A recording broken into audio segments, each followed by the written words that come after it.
I want to ask your father about a mugging incident." "Mugging? My father?" "Yes. Your father is suspected of mugging. Is he at home now?" "Yes, he is here."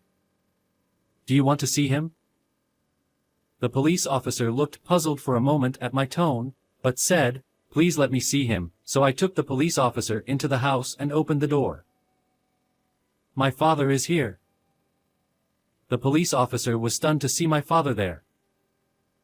"This was a few months ago. My name is James. I'm a fourth-year university student. I've decided to work for a major company, but there's still something I'm undecided about. Whether or not to take over my father's company. My father is the president of a small factory. When I was young, I wanted to take over the factory and become a president like my father, but that feeling disappeared when I entered my rebellious phase. I began to feel embarrassed by my father, who was always covered in oil stains in his work clothes.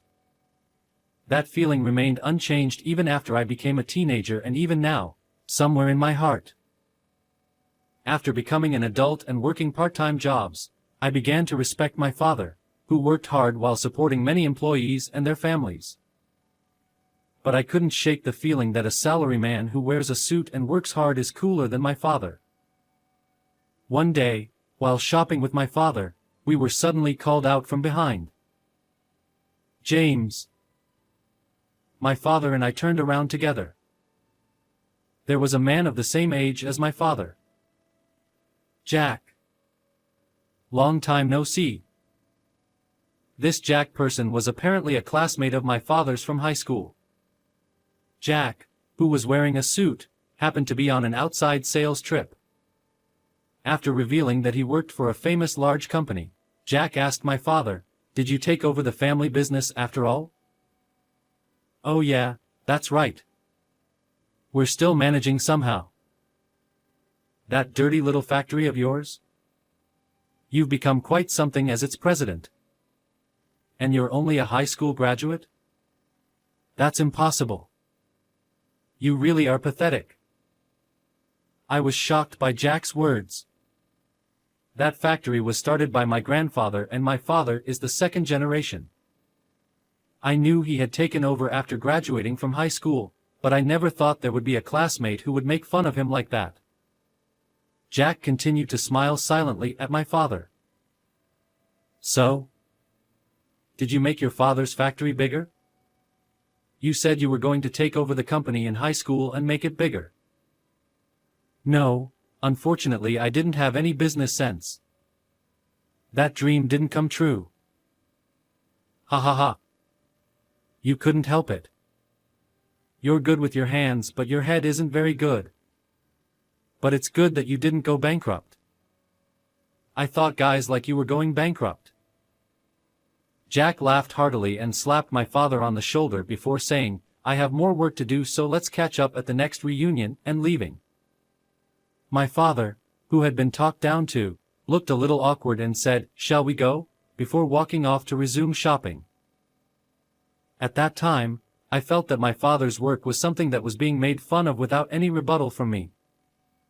The balance between taking over my father's company or continuing to work for a famous large company tilted heavily towards working for the latter. A few weeks later, my father's alumni association was held. By chance, it was held at the bar where I worked part-time. The place was busy with many customers that day, and I didn't have many opportunities to bring food and drinks to the table where my father's alumni association was being held. I thought it was lucky, but I eventually had a chance to go to that table.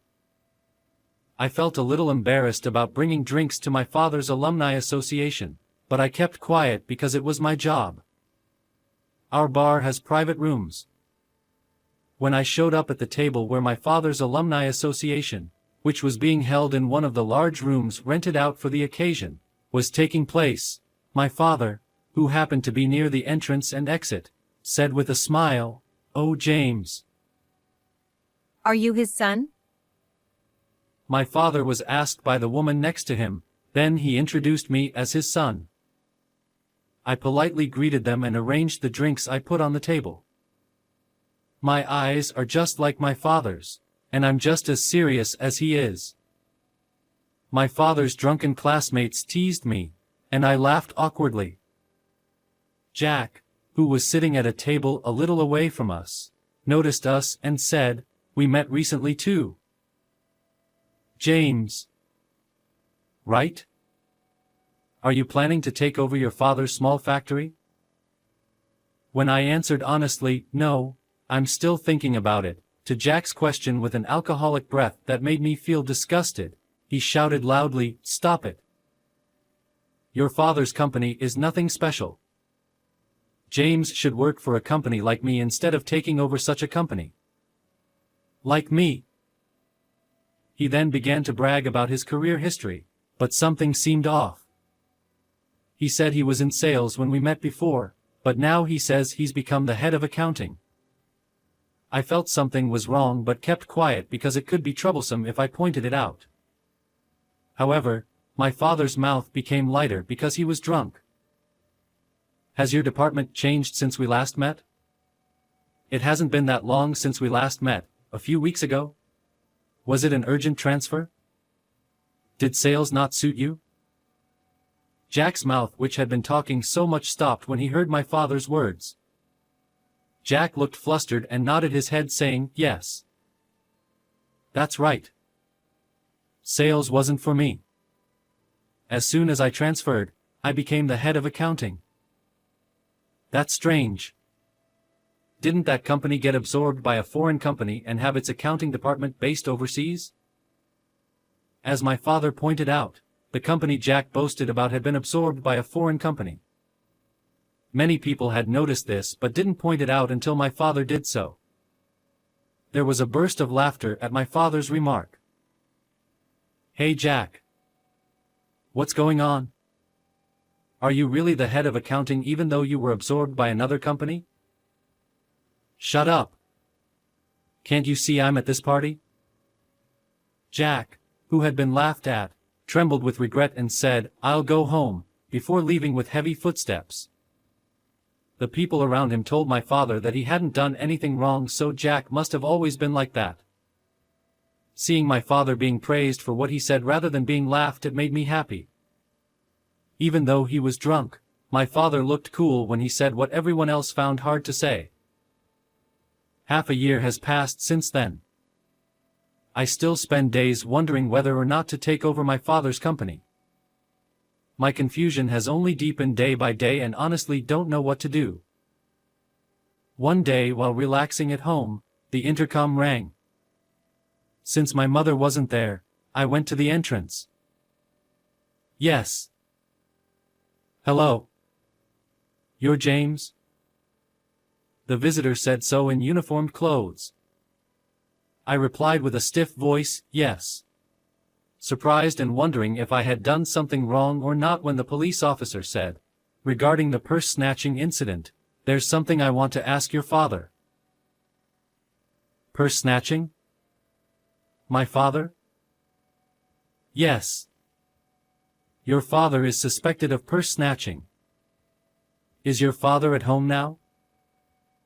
"Yes, he's here, but do you want to see him?" The police officer looked puzzled for a moment at my tone, but said, "Please let me see him," so I let the police officer into my house and opened the door to the room. My father is here. There was a Buddhist altar and a photograph of my father. I told the police officer that my father had passed away in a traffic accident, which made him freeze in shock. "I'm sorry for your loss," said the police officer. I asked him, "My father is not the kind of person who would snatch purses. Who suspects my father of being a purse snatcher?" "I can't tell you that because it's personal information. I'm sorry for bothering you today." After apologizing to me several times, the police officer left. I was confused about who had accused my father of purse snatching, but I soon found out. A few days later, I was working at my father's factory to fill the void left by his absence. My mother is now taking over for my father, but she is already in her 50s and can only help with his work a little bit. To fill my father's void, I was helping out at the factory when Jack came barging in. Take me to your father. Return what he stole. The factory was making quite a bit of noise from its large machines, but Jack shouted with a voice that could not be drowned out by such noise. I was surprised by Jack's voice, but I wasn't the only one. As other employees stopped working and were surprised, I spoke to Jack. My father isn't here. Then at home? Call him out right away. I'm having trouble because your father snatched something from me. I heard a voice from one of the employees saying, "Purse snatching? Is it our president?" But Jack crossed his arms and refused to budge. He kept shouting, "Give me your father." In response, I asked him, "My father is not the kind of person who would snatch purses. Are you sure you're not mistaken?" "No, it was definitely your father. He must have been jealous of me working for a big company and snatched my bag. Fortunately, I didn't have my wallet or anything with me at that time, but it's unforgivable that he snatched something in the first place. The police are useless, so I came here myself to talk to him." When did this happen exactly? That was, about 2 weeks ago. When Jack answered decisively after hesitating for a moment, the employees began to stir. I guess they were confused by the commotion. When I asked Jack again if it was really 2 weeks ago, he got angry with me for being persistent. He started shouting loudly. "What's going on? You keep asking me over and over again. I said it was 2 weeks ago. An elite like me came all the way to this small and smelly factory just for this. Hurry up and let me talk to your father." I felt my chest getting hot as Jack made a fuss. It wasn't just that he made disparaging remarks about my father's workplace or his colleagues' work. What bothered me most was that he was trying to pin the blame for purse snatching on my father. My father passed away in a traffic accident 1 month ago and cannot be here. When I told him clearly, Jack looked like he had swallowed a pigeonhole and said, "Huh?" I continued, "How could my father snatch purses when he passed away 1 month ago? Maybe there wasn't even any purse snatching at all." I knew that Jack was lying because I found out at our recent class reunion that he had always been a liar since his school days. Furthermore, it turned out that Jack had been jealous of my father since their school days because the girl he liked had liked my father instead. He had always harbored unnecessary rivalry against my father because of such petty jealousy. I couldn't forgive Jack for trying to pin an unfounded accusation on my deceased father just because of such petty jealousy. So then he snatched purses just before he died? As Jack continued to insist on his claim, someone else started shouting from another direction. "Our president wouldn't do something like that. Our president is someone who dresses seriously and walks around like an honest person." Sure. The reason why we are always short-handed is that the president teaches technology and encourages independence. He was a good person who always thought about the staff and business partners without thinking about profits. As Jack trembled, voices praising his father rose one after another. I was honestly moved.